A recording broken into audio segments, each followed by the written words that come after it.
that a few of you guys have some prior commitments, and it did kind of fidgel out a little bit with your schedule. So that's what I'm here for, and I hope I can help you guys as much as I can. So we got 2 hours. We got 2 hours of our class, and I'm going to give you guys kind of a lowdown of what we're going to be talking about. I'm going to show you guys kind of directions of what you need to see, and eventually, I'll give you guys some instructions of how this class will be set up. So, anyways, for our class, we're going to talk today about teamwork in a business environment and why it is important. It is important in a lot of ways, not just, of course, within our class. It's also important in real life. Okay. So when you go into real life, you're going to start seeing a lot more applications being happening where you work in teams, collaboration. And that's what we prepare you guys for, especially in Centennial, because we want to make sure that, once you come out of Centennial, employees want to make sure that you are ready for the workforce, but they want to make sure that you're also ready for whatever is given. Okay. So definitely it plays an important part in our lives. So teamwork is going to be part of what you will do throughout your career. And to help us out a little bit better, we're going to define and look at the different types of teams that exist in a company. And this is kind of the early on of what is expected in a company. We'll explain why organizations use teams, how they perform on teams, and identify the different factors that can contribute to the team cohesions, divisions of a team, and describe the importance of learning with a team, participating with a team, and just being in a team altogether. What does that mean, and how do you succeed? We'll also identify the skills needed by the team members. We're going to look at the roles that every team member may need, of what the team might play in, how the team might be going on, and explain also the skills and behaviors that could hopefully foster having good, effective leadership in a team and making sure that the team can have a resounding result. Now, that's of course, what is a team versus what is teamwork? That's a very important question that we're going to address today. Uh, a team, in most cases, it's a sports team. Okay, it's a specific team that you are more than one or two players. So a lot of time, a team is defined by a group of individuals with complementary skills that they have a commonality together, and they work in harmony and they work together to achieve a specific goal. Okay. Take, for example, a sports team. What do they do? Okay. Sports teams are there for the sake of playing sports. Okay. And they all have a common skill. They're good in playing, say, basketball. Okay. So when they play basketball together, they create the harmony, the team. Okay. But there are challenges. The challenges is, can we win every game? Can we be able to go to the finals? Can we be able to win the championship? That's $1 million question. And we don't really know if that will happen. But through teamwork, which is very similar to the team that they produce the skills, it's the ability to work together on a common goal, on a common vision, and the ability to direct individuals and the accomplishments towards organizations' objectives. And that's the idea that we would like.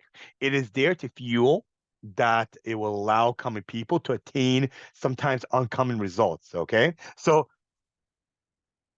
when we set up a team, we would like every team to win, right? But not every team wins. Okay, when you look at, say, basketball, I brought up the example.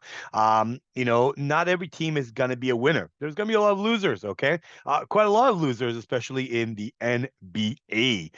You got basically like 30 plus teams on a league, and every team would like to win a championship. Not every team does it, and it's unfortunate. But what happens a lot of times is that within the NBA, you do have a lot of differences. You do have a lot of commonalities, and the goal here is that everybody wants to succeed. Okay, and the question now is that how can I succeed on a team? And the answer might be, well, you have to participate, okay? You can't just hold the ball the whole game. You have to pass it around. You have to understand, my playing abilities, your playing abilities, and do well on it, okay? So now let's, of course, when we start to look at teams, the idea of teams is that there is five characteristics to make a team. In order to make a positive team, we always ask the students to pair up in groups and in pairs in a school. And a lot of times when we look at the time in their life when they are in an effective team, there's a lot of different changes that could happen. Okay, and you can give a lot of examples of teams that work well together, teams that do not work well together, and some teams that needs improvements. Now, that's of course the five key characteristics of making a team in a business is that you have a shared responsibility, shared accountability for achieving specific goals. And the goals, of course, when you're in business, is to make money, right? You are for profit. You want to be financially sound. You want to make sure that your product is successful. And the best way to do so is to make sure that you will have a product that will be award winning. Okay.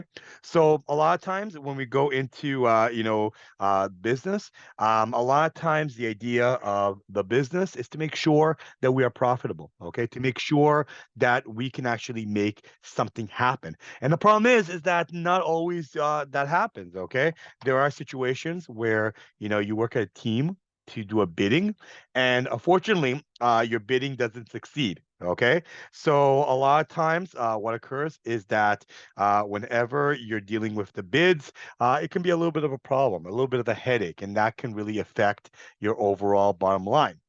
There's also the functionality of being interdependent, meaning that, and I bring back to sports, and I love basketball. You tell me basketball, I'm your guy. But when you look at basketball, you have really, outstanding players. And just recently, the Toronto Raptors are home, you know, team of the city that we live and love. They traded one of their stars, okay, OJ Anunoby. They traded him to the New York Knicks for two players, RJ Barrett and something quickly. I forgot his name. Just it ran out of my head. But both of them, what happened here was that whoop, we got some fan mail. Hey, sir. Hello. Welcome, David. And what happened here was that, when we started to, look at the numbers, both of them really make good numbers. And together they make like, close to in the last game we played, they make like 50 points. Okay. But 50 points doesn't mean we're going to win. On average, most basketball games, they're over like 75, 80 points. Okay. So we need other players. We need Siakam. We need Fish. We need Butcher. We need everybody to contribute to success. Okay. So, for example, even in our class right now, we have like 26 students in our class. That's amazing. I love the student turnout. But at the same time, guys, you have to remember that when we look at the interdependability, I cannot function as a team lead without you guys. I need you guys. Okay. I don't want to be talking to myself in this class. So what happens here a lot of times is that we have to require ourselves to be interdependent. But at the same time, we also have to become stable. Okay. We have to look at stability. We have to make sure that, we are going to be an actual team. Okay. And we're going to be the same, high powered team, successful team as we are in January by the time that we end our class in May. Okay. So I definitely, we want to be a high powered team. I told you about my ground rules. I gave exactly authority. I gave decision making power. And I want to make sure that we can continue onwards and do a really good job altogether. Okay. So a lot of times when we hold authority and decision making powers, we want to make sure we have a game plan. We don't want to be, a one team, but the team has like, five or six micro teams. We want to be one wholesome team altogether. So we want to operate in a social context. We want to talk to each other, create work, create deliverables, and do a good job. And at the end of the day, of course, when we do that, we want to make sure that we can function very well on teams. So the question now is, why are teams very important in business? We got some more fan mail from David. Is this presentation available instantaneous? Yes, David, it is available. If you go, and I'll show you where it is, guys. I'm just gonna step for 1 second and show you. If you want to follow with me in the class, what you need to do is I'll just open up my website. Okay, so this is my browser. If you guys want to follow with me on the class, click on content. This is the class content. Click on the content, and in the content itself, there's week number one. It's called study tips. Every new week, I will give you the next week up after. So week number one, you go down. Here's a video, as you can see, video of our first lecture on Monday. Ground rules. It was a asynchronous class. I gave you guys some deliverables, and if you guys want to follow with me about the lecture notes, it's available right here under week number one. It is available. Okay, so all you have to do is just click on it. You're good to go. Okay. But after the class, I'll show you some things from our website as well that could help you. You're welcome. Anytime. Okay. So going forward, when we talk about teams, business and teams go hand in hand. Okay. You're going to be working with a lot of teams throughout your careers. You're going to be working with a lot of teams throughout your careers. And what's going to happen is that you're going to be working with teams to collaborate. Okay. Teams means that when you look at the opportunities, it is to look at a collective, work as a team to be able to brainstorm together, possible to help you with answers.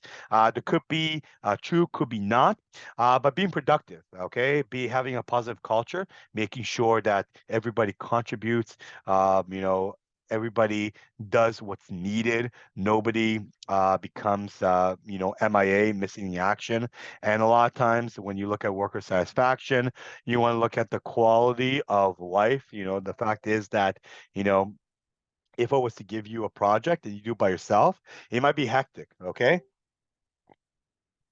It might be a little bit hard to handle, but when you have a handful of people doing it together, that's when you have a concert. That's when you have life. That's when you have people coming in and really contributing very, very well to what you need to achieve.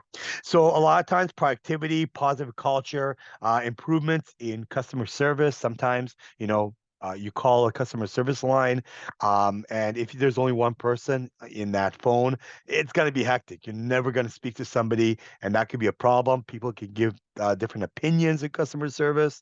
And of course, you want to satisfy workers. You want to make sure that people are enjoying themselves, the company is profitable, people do not leave, whether leave for sick or being absent. You want to make sure that everybody can contribute at the same time.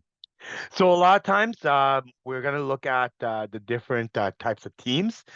Sometimes you're going to be dealing with a team where you have a leader. So manager will be leading the teams, manager-led teams, meaning that there's somebody on top, and then below there's people who will follow. So again, basketball, you have, the coach, and then you have the players. Okay, and these players will report back to the coach, but even the coach has people above him that he reports to.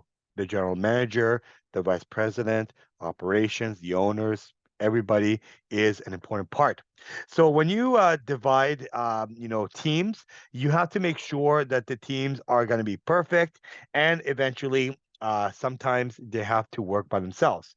When teams work by themselves, they're self-managing teams, meaning that they're going to be teams that are going to be by themselves. They're going to be cross-functional teams where, in some cases, they're going to still work by themselves, but the coach is now contributing, or even leaders are contributing. So it might mean that, in a future job of yours, you might get an entry-level position but you're also working with the vice president of the company. You're also working with the senior leaders, okay? People around you. Sometimes you even may be working in another department, and the goal of that exercise is to make sure that you can do a really good job. Okay. And most importantly, right after 2019, in 2020, we were hit with a once in a lifetime phenomena called the COVID-19. And in COVID-19, what happened was that many of us had to go into hybrid mode. Okay, meaning that we had to, especially in school, we had to be learning online, and that was a really challenging time that we were living in. All of a sudden, you had, of course, you know, uh, students of all ages sometimes going on Zoom and having to learn holistically in a remote environment. It didn't feel comfortable, okay? And I'm not the only teacher in my house here. My wife is also a teacher, and she was teaching grade one at that time, and it was very difficult. Grade ones don't have patience. If you guys have kids, you would probably know that kids really have very little patience. So they have to be out. They have to be exercising. They have to be really being active in so many things.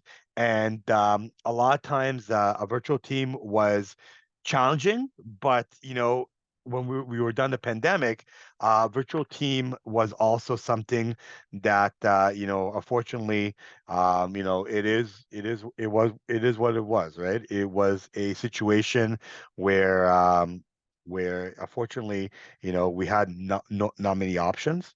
And the goal, of course, is that when we look at the different options, we wanted to make sure that we can fulfill the same way as we did it online. Okay, so what did we get out of this teamwork?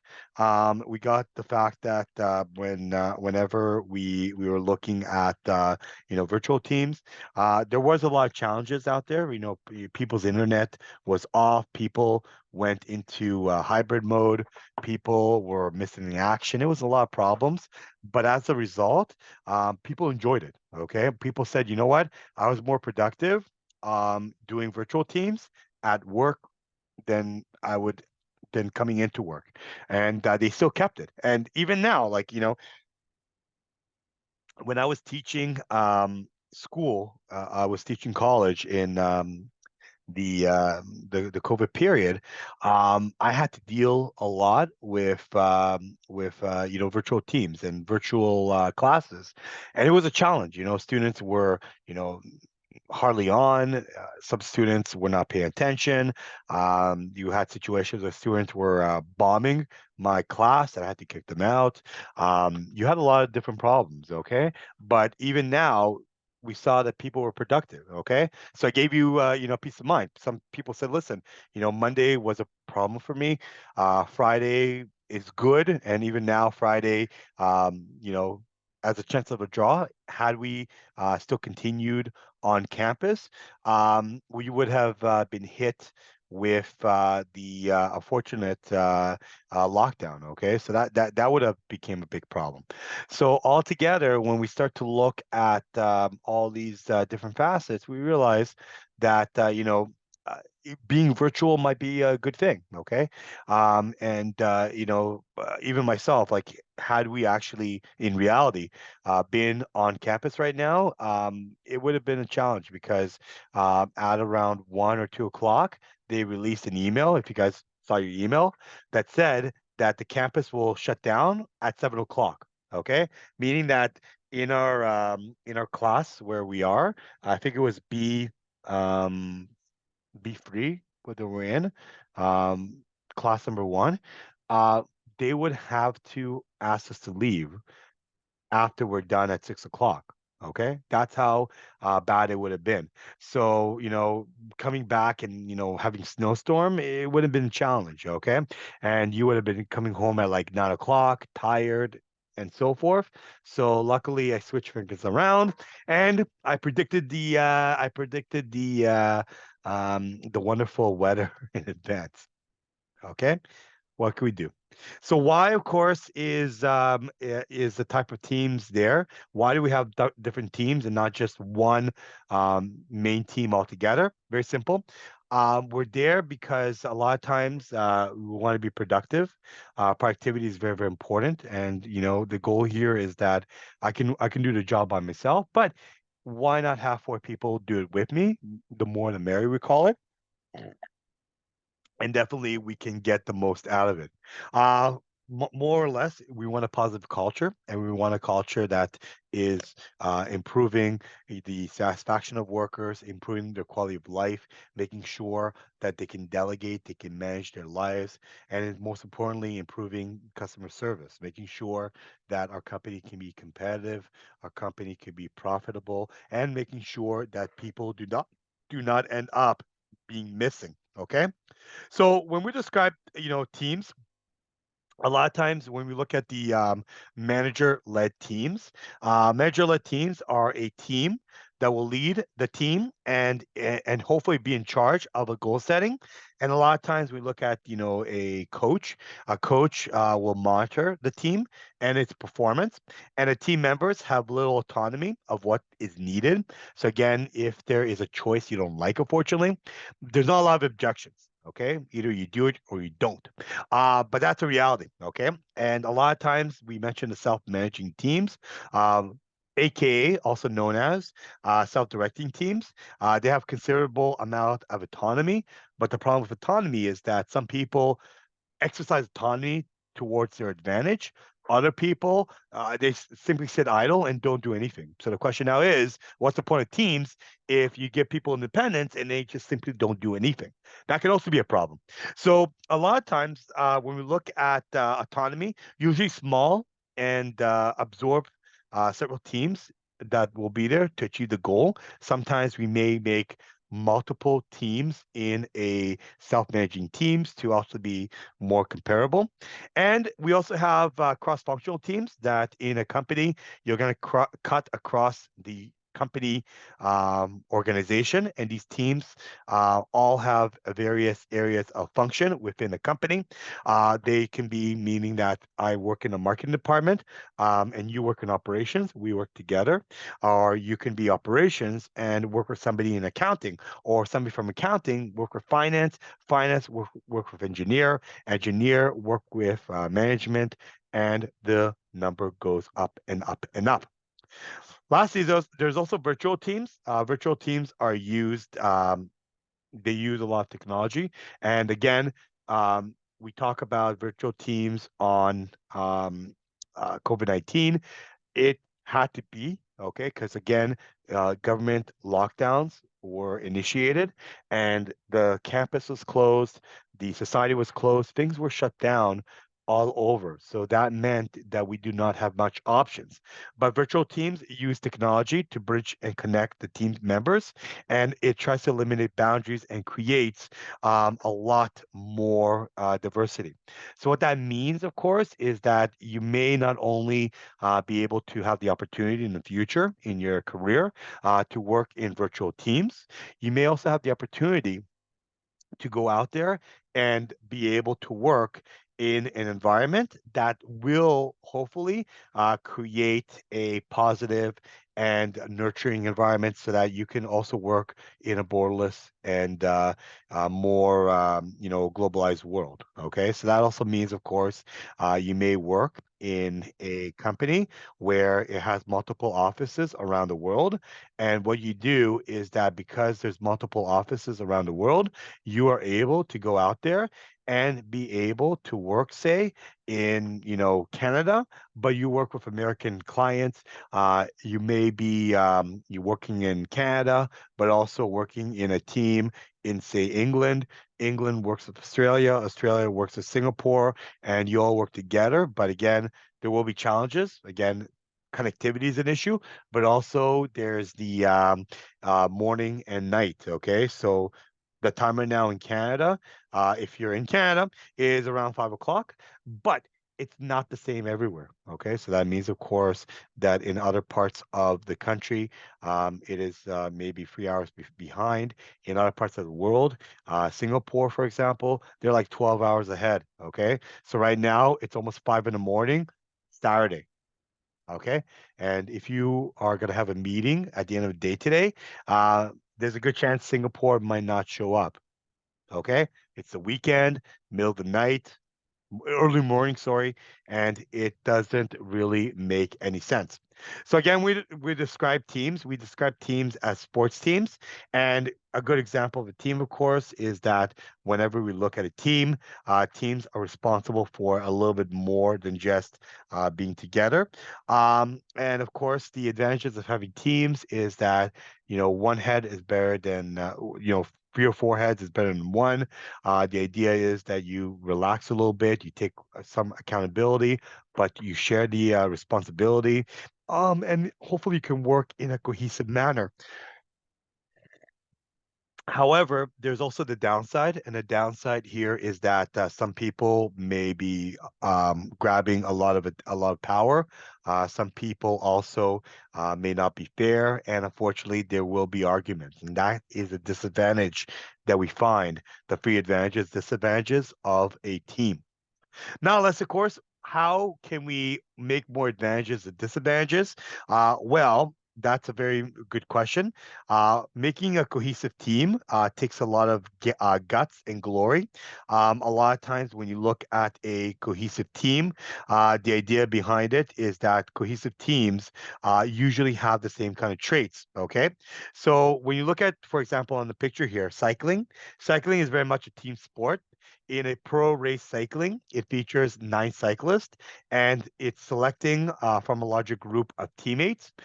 Teams work as units, and each rider has various responsibilities based on their strength and weakness. Okay.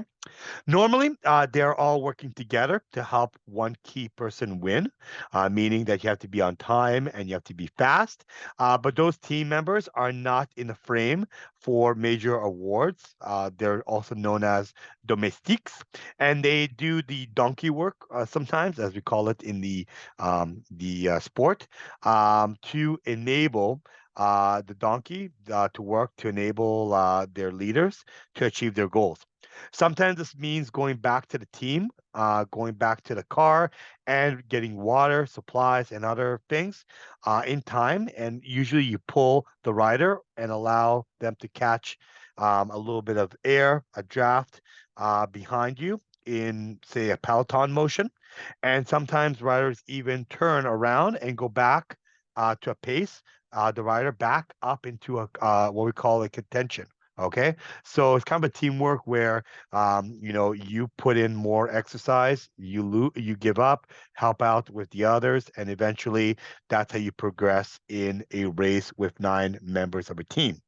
So what skills does a strong team need? Very simple, guys. A strong team has to have good problem solving skills and good decision making skills, meaning we figure out the problem, like figuring out the rubrics, but at the same time, what happens a lot of times is that when you look at the rubrics, you want to make sure that within the rubrics, you will have decision making applications. What that means, of course, is that within the decision making applications, the idea is that you have to make a rule, you have to make choices. And sometimes the choices might be hard, sometimes they might be good, but in most cases, you want to make sure that the choices, every task is subject to problems, subject to everyday problems that will require decisions on which solutions is best.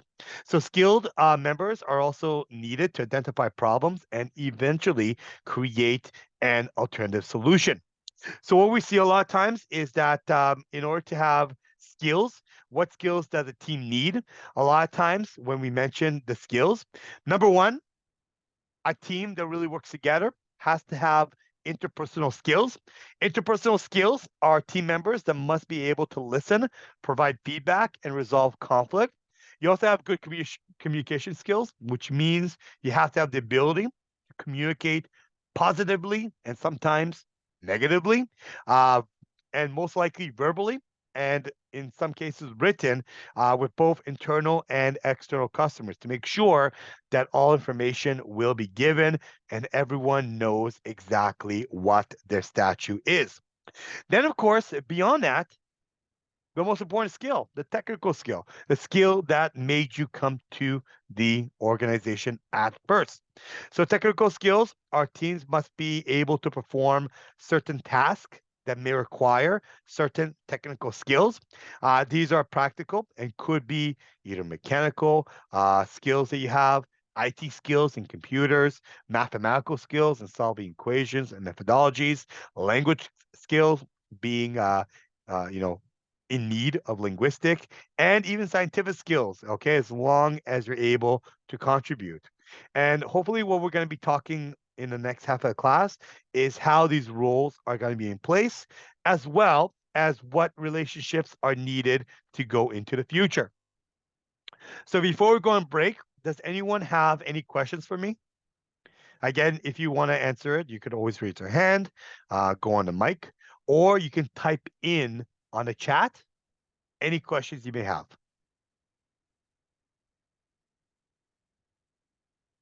Is good? Okay. All right. Hopefully, the first class that we have is going by smoothly and efficiently. I would like to recommend a break for you guys. The time right now is 5:05. Let's take a break for 10 minutes. Come back at 5:15, and we'll finish things up early on a good note for our first class. And when we're done our first class, what we're also going to be doing is I'll show you a bit of a tour of our East so you know exactly what's needed to be done, when it's needed to be done, and eventually give you guys some micro homeworks. But unless you want to finish it on Monday, you can do that. I'll give you guys some assignments so that I can mark you and get you on the right track. Okay? So let's take a break. Will a break be okay? Sure, why not? Let's take one on the house. And I'm just gonna write it down. There's no writing pen here. That's a shame. Let's see if there's a way I can write it. Okay, I'll write in another way. 1 second. I'm just gonna write down our break. So what we're gonna do is we're gonna take a 10. Okay. So taking a 10 means that I need a text box. Take a break. Enjoy. See you at, let's say, 5:15. Don't leave the Zoom class and looking forward to our next half. Okay. All right. So I wrote it in, and what we're gonna do is we will be taking a break. So take one on the house, enjoy it, and then we shall be back very, very soon. Okay. So guys, here is the break. Let's take one on the house, and we will be back momentarily. Have a good one, and see you soon. And please, guys, don't leave the class. Okay, you can still stick around. All you need is just to have your system open, and you'll be good to go. Enjoy our break, guys. See you soon.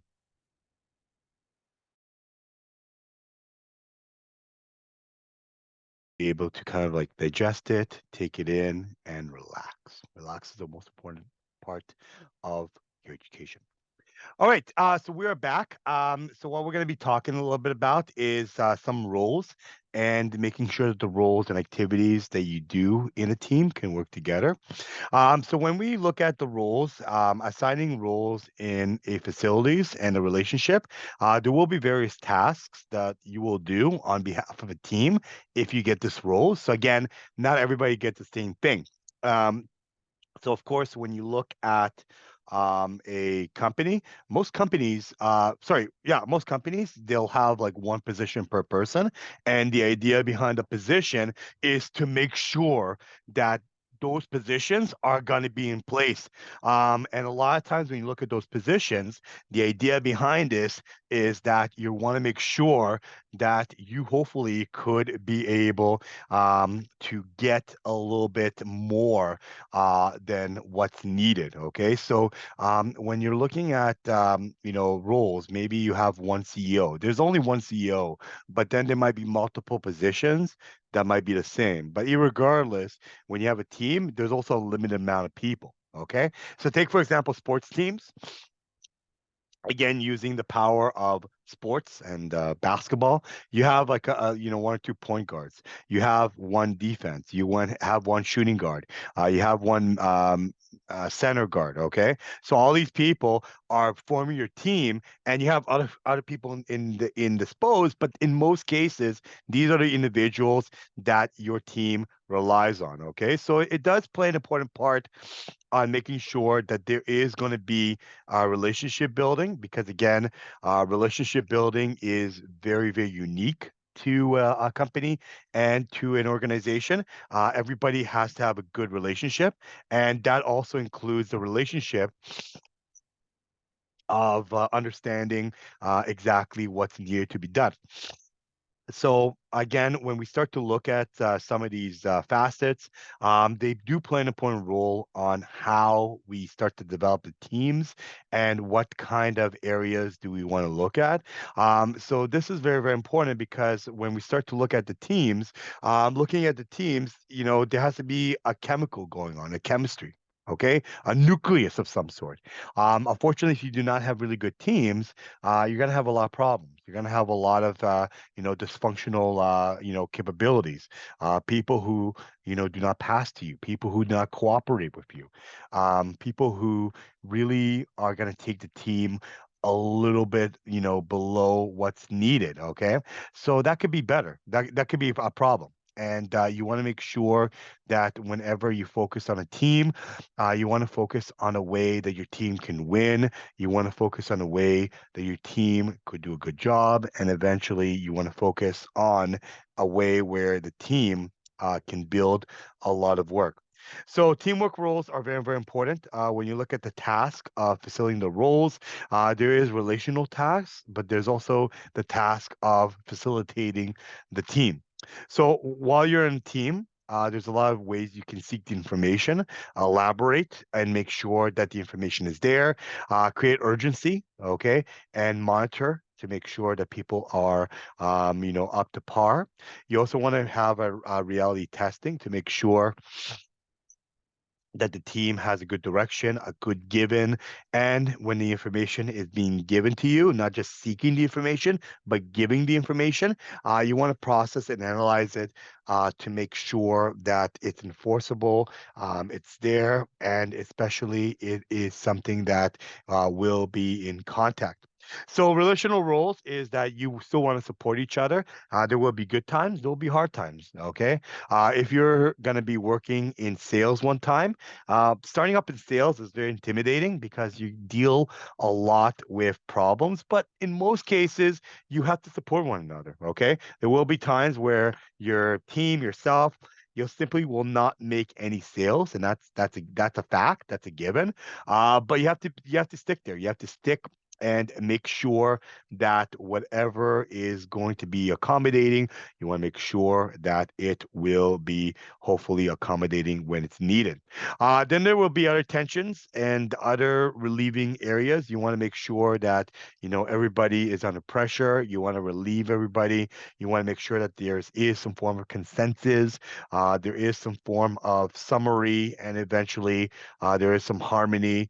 There will be confrontational situations where you're going to be energized, maybe by a pep talk or by a speech. And there's ways you can develop your team as well as emphasize. So, in summary, each member of a team will play a different role. Everybody has their own criteria in a team. Every team will face two basic challenges: accomplishing its assigned task and maintaining approving group cohesiveness. Okay. The results are very simple: division of two categories and tasks facilitating the relationship building. Both are equally important, and both are in the same range. So a lot of times when you try to balance both the task and the relationship, what happens a lot of times is that there is a strong balance within the teams. A strong balance on a team is very imperative to the success of a team. A strong balance on a team is that in order to do really well, a team is going to be effective when there are a good balance between relational building and facility role building. Okay. So the idea behind this is that whenever we are going to understand some of the relational building areas, we're going to look at the task that make it difficult for one member to perform both roles. So we have to understand that there has to be delegation. Okay. I cannot be able to defend a team, but also get points to the team. I cannot do sales and manage a team at the same time. It's difficult. So there has to be a balance. There has to be a situation where if I'm going to go into the field, somebody has to back up the company and manage it. That's the whole idea of a balance. So a lot of times it's very difficult for one member to perform both roles, and as a result, sometimes we may overplay of one of the facets of the role and will become counterproductive. So that means that somebody says, "Well, I'm going to control the whole team, and whatever happens, happens." Is that good or bad? We don't know. But in most cases, it might be bad because all of a sudden you have one person holding the ball the whole game. It's not fun. Okay. In fact, you're most likely to lose. I told you again, we bought two players. These two players are high performers, but they only give us 50 points. We have to figure out a way that we get the remainder of the points. It's a very important task to look at. That's basketball, guys, and I love it. But when you look at some roles, there will be some blockage roles altogether. Sometimes, unfortunately, not every team succeeds, and we know that. So a lot of times, what are some of the blocking rules, and what do you do with it? Okay. Um, Blocking rules and blocking behaviors may occur on a team on any given time, any given date, and in any given situation. These are behaviors that inhibit either the team performance or that any individual team members might face. So why is it important to address blocking at the same time? The idea behind blocking, of course, is that uh, there will be situations where some people will have a problem. And in some cases, there is going to be situations where you may not be helpful or you may not enjoy working in a team. And that happens a lot of times, and we have to realize it. So what occurs a lot of times is that whenever we look at these blockages, we want to make sure that we have rules in place, okay? And we call these rules in business governance. Governance allows us to understand a little bit more on what the rules are and what it needs to be done. So a lot of times, there's a lot of team projects that our class will be doing, not just team projects, on BUSI 119, but also team projects wherever you may be in your program. So a lot of times, the advice on how to successfully complete it is that definitely you want to create governance, you want to create rules in place to make sure that people follow the rules. And in the first class, well, technically our first class, which was Monday, I gave you guys the rules and the governance. Okay, I gave you guys an output that told you, listen, this is the rules, this is the outcome, and this is what you need to do. Okay, so as a result, what we did is that we put it together and we made sure that it can work for us. Okay, so that's what I want you guys to look at, and I want you guys to focus on ways that you can do it in your team. So, what is a team and what is a team charter? Okay, one of the tips that I can give you today is that a team charter is that you have to create a team and the team signs a contract. So a team charter or a team contract is prepared by everybody on the team. All must participate in the creation. And when we start formulating the teams, the ideas um, the excitement. Everyone needs to have a chance to share the ideas together. And you have to keep in mind that everybody has to be included. So there has to be some form of inclusion being done. So once you come together and you sign it, this allows you to be understanding if something happens, if somebody doesn't show up, doesn't perform, doesn't deliver, you have to come back to the contract and see what is the punishment, what's the reward, what's the remedy, what's the solution, the problem that we can fix. Okay. That's the idea behind it. Because if that happens, many people might say, well, I didn't know about it. Nobody told me about it. This was a whole new beast for me. Okay. So this allows us to kind of be, okay, well, listen, if that happens, not a problem. Let's see what we can do about it. Okay. And definitely what we can do about it is that we can fix our situation and hopefully respect, be patient, and listen. So again, once you formulate in your first, development ideas and team charter, what you're going to be doing is respecting it, outlining it, listening to it, and making sure that when you are patient, you have to be patient, you have to be resilient, respectful, and you have to listen to everyone. Okay, listen to everyone, and involve everyone in the decision making, so that you can build a good team. You could build trust, okay, making sure that if we have to deliver something, or if there is a problem and nobody takes responsibility, somebody has to raise their hand, say, listen, this is my fault. I take responsibility. I am sorry, okay? There will be situations even where you delegate a task for somebody to do a work, and that person simply does not do it, doesn't do it. What happened? Okay. And in most cases, I'll give you the reality. You know what happens? They'll send me an email and say, hey, by the way, teacher, ABC student is not doing one, two, and three. What do you want me to do? Okay. And in some classes I teach, I tell them, listen, let's go back to the learning agreement. Did you or the sorry the team charter? Did you actually write that in together? And they look at it and say, well, no, I didn't, sir. Well, you created this area for yourself, okay? I'm not going to blame you. It's 50-50, but you have to share some responsibility of not writing it together, okay? It's almost, if you look at marriage, this is very similar to what I would call a marriage contract. Under a marriage contract, what we had is that it outlines the responsibilities, the rules, and make sure that everything could be done.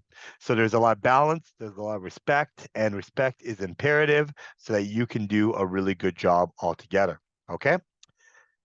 Um, but a lot of times, when we ask ourselves the major question, what do you think it takes to lead a successful team? The answer may always be different. Okay. And the answer might be that, it takes, a whole team to join in. Okay. So when you create a very successful team, you want to make sure that everyone is hands-on, anyone can do the same job, and eventually everyone can also be able to contribute to the final outcome.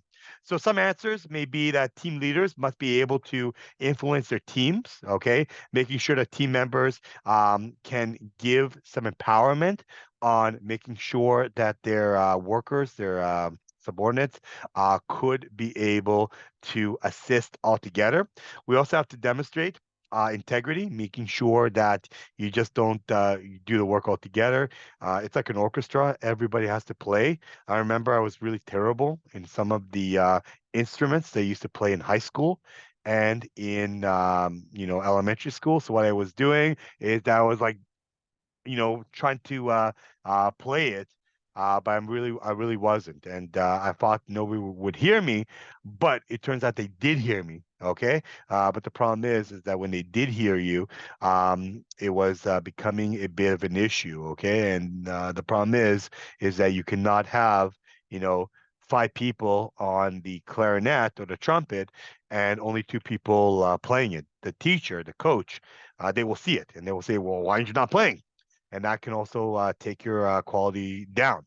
So members are very important, demonstrating integrity, being clear, being concise, and being consistent, but also being positive. Okay, there's a reason why you didn't play. Maybe you didn't practice. Maybe you're very scared. Maybe you don't have the confidence. I don't know, but we're here to help you. Okay, we're here to make things easier. So we want to be positive, we want to be optimistic, and we want to encourage and coach and share the information so that we could give you some options and hopefully some clarity all at once. Okay. Woo! All right. So, guys, that is most of what the lecture I have for you guys today. So, with that being said, we are done our lecture. Before we're done our lecture, what I have for you guys is I just want to go through um, the clarification on what's needed in the class. So, before we go into clarification, let's go for a little bit of a tour, I would call it, of the new and improved study station in East Centennial. And what we have is that I'll go in the beginning. So this is how East Centennial will probably look like for you. Under Centennial College, this is our major item. As you can see here, they probably wrote about the winter storm and everything. But down below, you'll find our class, BUSI uh, 119, section one. We are the first section. There's like, I'm not joking. There's like maybe 80 sections. We're number one, and we'll keep it that way. Right? Right. So you click on it, Right. and when you yeah, there you go. That's the spirit. Thank you. And when you click on it, a lot of times you'll see the front. And what happens in the front is that you're going to see the fundamentals of business. Okay. You're going to see how to access, Zoom, my welcome message that I have for you guys, and so forth. Okay. Policies. I did Atlantic acknowledgement and so forth. And basically, when you look at the main page, you click on content, and under content, what you will have is that every single week, you're going to have new content. Okay. So we're in week number one.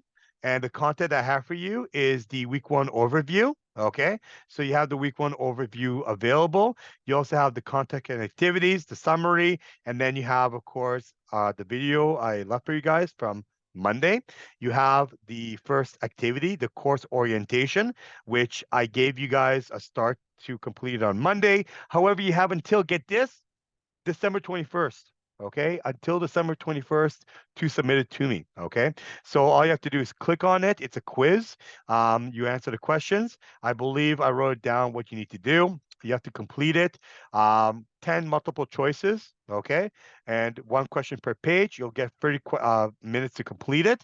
There's no backing, and once you start, you cannot stop. Answer it, and then you're done.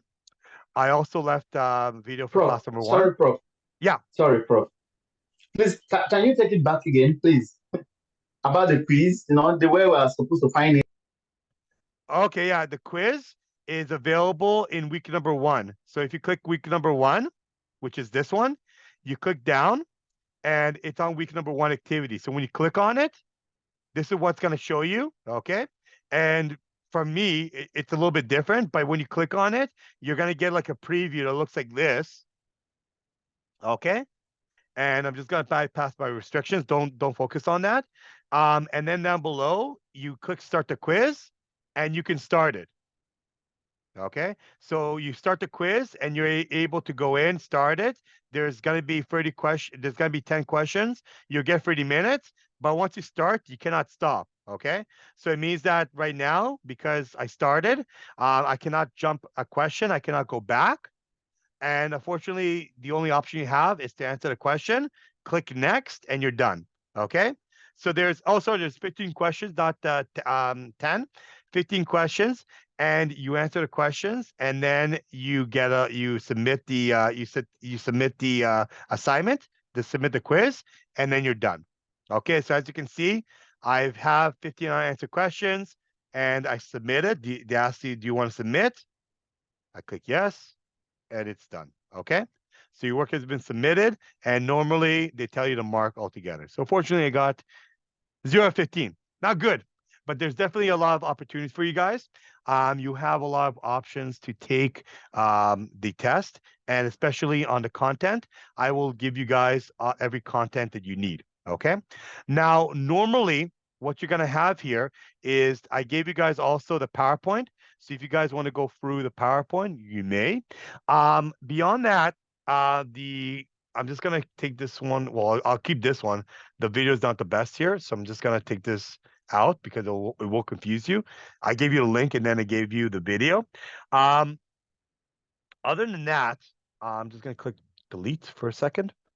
Yes. Other than that, what you guys are going to see is that beyond the week one, if you click on week one, you're going to get a lot of overviews of what will be the learning outcome. So once you click down on it, you learn a little bit about the outcomes for today.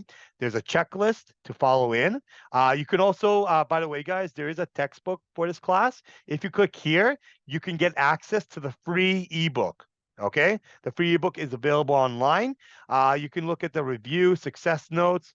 Then there's the foundations of business. Uh, we're going to focus on next week, chapter number 2. They're going to tell you what is due, and you read it over. And then what you have here is a step-by-step process where if you click down here, you're then able to click on the next option. Okay. So you're going to look at the content and the activity for today. You're going to look at the student success outlines on what you need to do, how to track your academic success. You're going to look at, some tips, some videos from our East Centennial Success Center. You're gonna look at the foundation book, and that's opens you up to next week, chapter number 2, how to read it online, guys. And of course, from there, you're also going to get the option on making sure that from there you can complete what was needed. Okay. So a lot of the time, what's going to happen here is that you're going to have a situation where once you click afterwards, you will get a checklist of what's need to be done. Okay. So you can clearly see, like we did the activities today, you can clearly see that I've given you some things to look for, what you can expect next week, and eventually what is due. Okay. So this week, guys, I switch things around. So next week is actually chapter number 1. I switch it over from chapter number 1 next week to this week because kind of makes sense. And then I'll do chapter number 2 next week and be able to give it to you. Okay. So if you click down here on the tabs, it will take you to the next option if that's available. And the next option is a quiz. The option after that is the video, which is going to take you out. And then beyond that, of course, there's the PowerPoint that we did today. And then that's about it. Okay. So basically everything is there for you guys. Okay. Everything is available. Everything is ready. And the goal here is that I would like you guys to work on it, complete it, and hopefully get it as soon to me as possible. Okay. Then of course, once you go into next week there will be more deliverables and you can start working on it. Okay. So if you click on week number 1 is available. And then next week, and starting actually on Friday, I will open up next week and give it to you guys. And then you'll go piece by piece by piece. Okay. So what I've given to you guys is that under assignments, okay, under assignments, if you click on it, in the assignments tab, you'll see all the necessary assignments, and this assignments will be available for you guys. But in most cases, please make sure that if you see quizzes, please complete them. And as you can see here, quiz number 1 is available. 6 students already took it. Awesome. Congrats to the 6 students. Next week, I'm going to open up the week number 1 activity review on Monday, week number 2, okay? And you guys can complete it. And then also on top of that, we also have communications. And under communications, you have discussions. And discussions, what's going to happen is that you have weekly discussions, okay? So the first discussion we had here is student introduction. All I want you guys to do is to click on it, okay? And I'm going to respond back to you guys, but click on it and do a self-introduction. Okay. So the self-introduction started with Abby. Congrats, Abby. Abby told me a little bit about herself. You can also look at her wonderful, biography. And then, of course, when you look at that, you can also look at, of course, other students like Renish, um, Josephine, and everybody else. And I definitely recommend you doing it because definitely a lot of your students, they will be part of, your team, and I'm definitely looking forward to meeting you guys. So I want to know a little bit about you. Okay, so I'm gonna write, nice to meet you. Thank you. All right. Okay, so you'll see a lot of times, this is Abby, Abigail. So she told me a little bit about herself. I'm gonna reply back, and she'll definitely see some response. Thank you, Abigail. So this is how I'm gonna do it with you guys. I'm gonna have weekly discussions, weekly activities, and the breakdown of the class. Officially, the way it's gonna look like, and I'm just gonna take out the course outline for you guys so I can show you the course outline easier for you.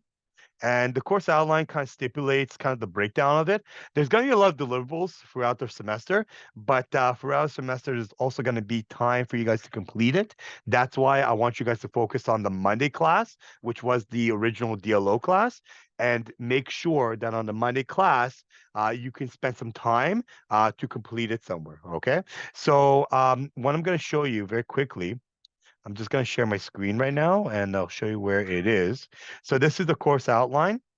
The course outline was just changed recently, but if you click down here, I'm gonna represent it to you guys. Every week we're gonna have activities, and every week when you complete the activities, what you're gonna get is you're gonna get 20% of your mark. Okay, 20% of your mark means that whenever you're going to work on your subject, you're going to be able to put the weekly activities together. And when you accumulate all the weekly activities from week 1 to week 14, okay. And normally it'll be done by week 13 with respect to the midterm and the final. So you're looking at something in the range of like 12 or so activities. And there's sometimes multiple activities that will give you 20 marks. And the good part here, guys, because you guys are new to the class, I'm also going to give you a chance to be able to hopefully um, give some time on it. So the first activity is actually due on January 21st. Okay. The reason why I did that is that I want you guys to look over your assignment. I want to give you a week to complete it and make sure that you can complete it really, really good. Okay. So weekly activities, guys, it's going to be 20% of your mark.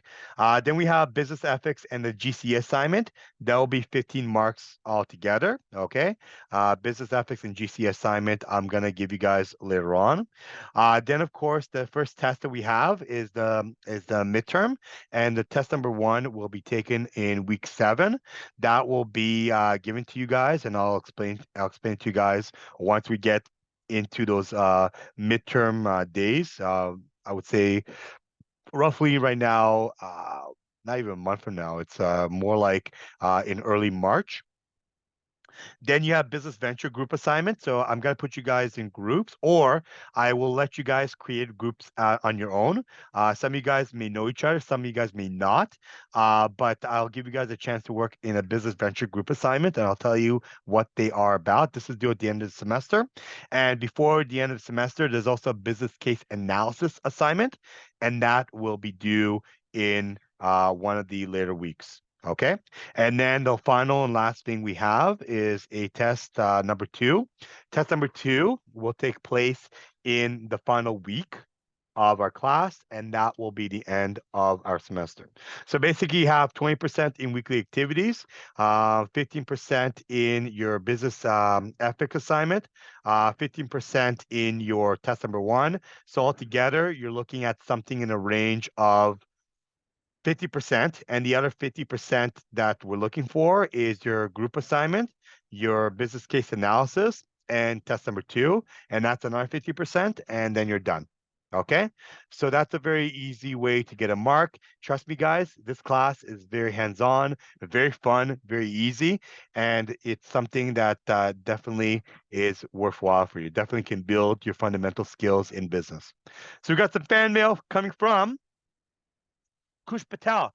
Is test number one will be online? That's correct. Yeah, most likely test number one will be online.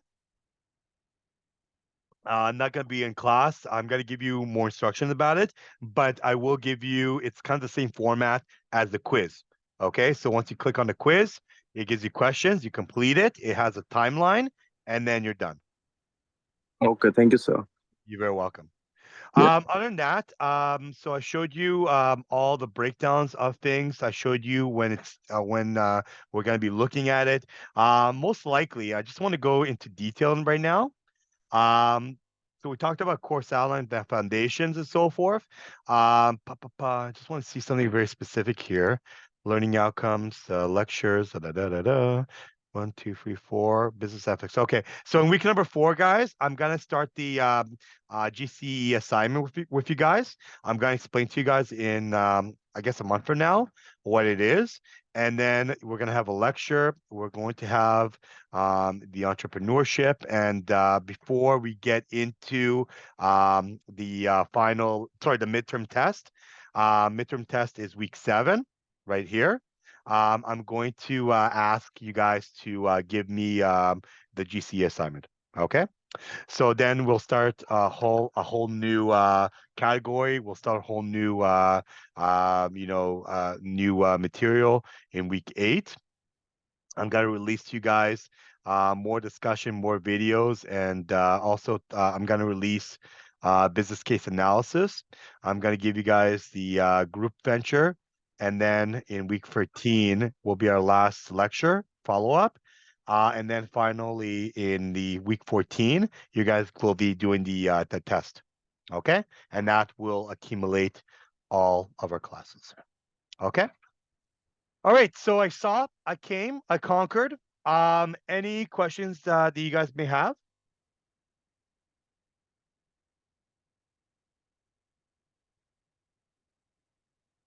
It's good. Awesome. All right. I Yeah, go ahead. want to ask, so for the quiz, shall we go ahead and do the concept quiz for chapter 2 for week 1, since it's our week 1 today? Yeah, what I'm going to do is right after a class, I'm going to set that one up for you guys. So I want to put it together. If you want to do it right now, you're more than welcome. Eventually you can do all of them if you would like. But you can do it if you would like. Okay, if you want to get a head start. Okay. Thank you. You're very welcome. If you're not comfortable doing it right now, you can wait until Monday. But make sure that within Monday, you look at the plan, you look at the outline, and you would be able to complete it. Awesome. All right. Any other questions? Don't be shy. You can always send me a text message. You can send me hello. You can even send me emojis. There's a lot of emojis on this platform. Nope. All right. I have a question for you guys. Being that we're in the first class, being that we did a little bit of a changeover, number one, are you comfortable with the new platform? Are you comfortable with the do it yourself Monday, um, online on Friday? Is that okay for you guys? Awesome. Even better. Okay. Paham said yes, it's good. Thank you, Paham. Awesome, awesome. Okay.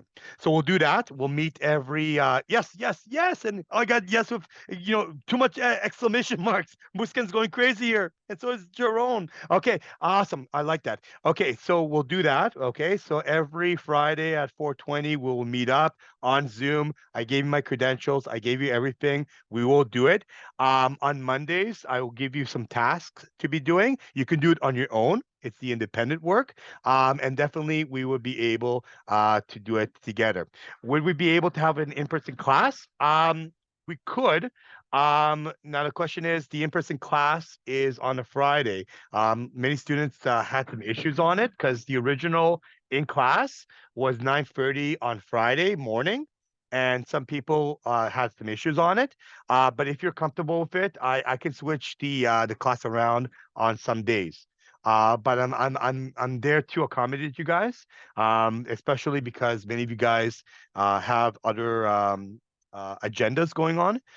So I would be more than comfortable, work doing it in class or doing it through Zoom. It's your call. Okay. But if, for example, you guys are not comfortable doing it on Zoom or whatever the means might be, I'll be more than happy to adjust. But I have to do it in concert so that everybody will be able to be notified of it. Okay. Nonetheless, of course, if you still are on campus, the classroom that we are assigned to is in the B wing. It's B3, and it's room number 1. Okay, so it's in the B building, first floor and the first room. Okay. All right. Other than that, and my question for you guys, also reflection of the class. How did you enjoy the class? What did you guys enjoy the Zoom? Did you guys enjoy the way that it was delivered? Oh, I got a heart. Abigail loved it. Amazing. Awesome. Did you guys enjoy the delivery and the expectations and so forth? Was my tone okay?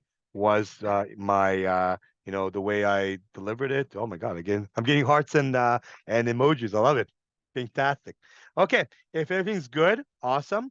Definitely I am enjoying the class. I'm enjoying you guys, and I got so much good reviews. Yes, but can we always reach you if there's an issue? Absolutely, guys. If there's an issue, I'm always open. You can always send me an email on eCentennial, go on communications, and there's a way that you can get in contact with me. Private message, email. You want a one-on-one meet? Absolutely. Usually, even on Friday, sometimes, if you are in class, if you are on campus, you can meet me. Okay, so send me an email prior to Friday morning. Say, hey, sir, can I meet you on campus? I'll meet you face to face. You want coffee? You want career? You want to talk about the NBA? I'll talk to you about it. Okay, but just give me a heads up. So Kavish, the online class, we did a switch over. The online class was originally on Monday. We switched it to Friday, and now the Monday class will be a do-it-yourself. So it will be a catch-up class. So on Monday, you will see another video, and that video will complement what we talked about. We'll talk a little bit about what we have, and then we meet on Friday. And on Friday, I will give you guys some work. I'll give you guys some conversation, and we'll switch our lecture mostly on the Friday class. Okay? Would that be okay? Lovely. Lots of energy, knowledge to get from you, sir. Loved it. Thank you, Kush. Energy sent back to you. So again, guys, if you still want to meet up, okay, definitely I am available. I'm available Mondays. I will be on campus and also on Fridays. Okay, just let me know when you need to meet me.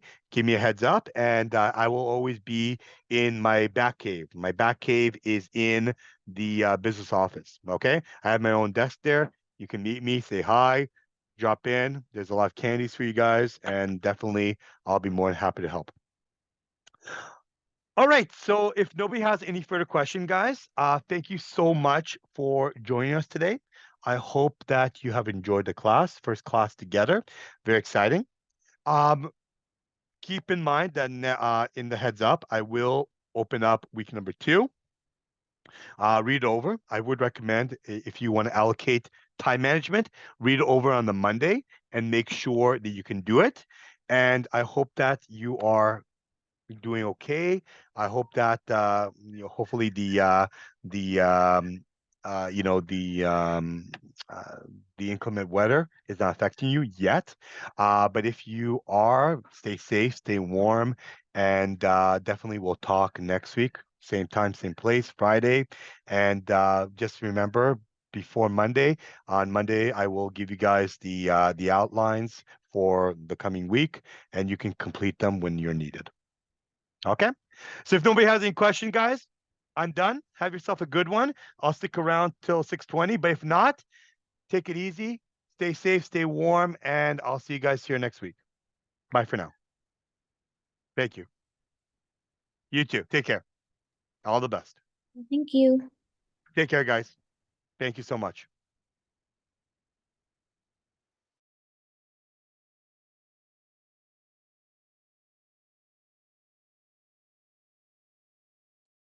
You two guys have a good one. All the best.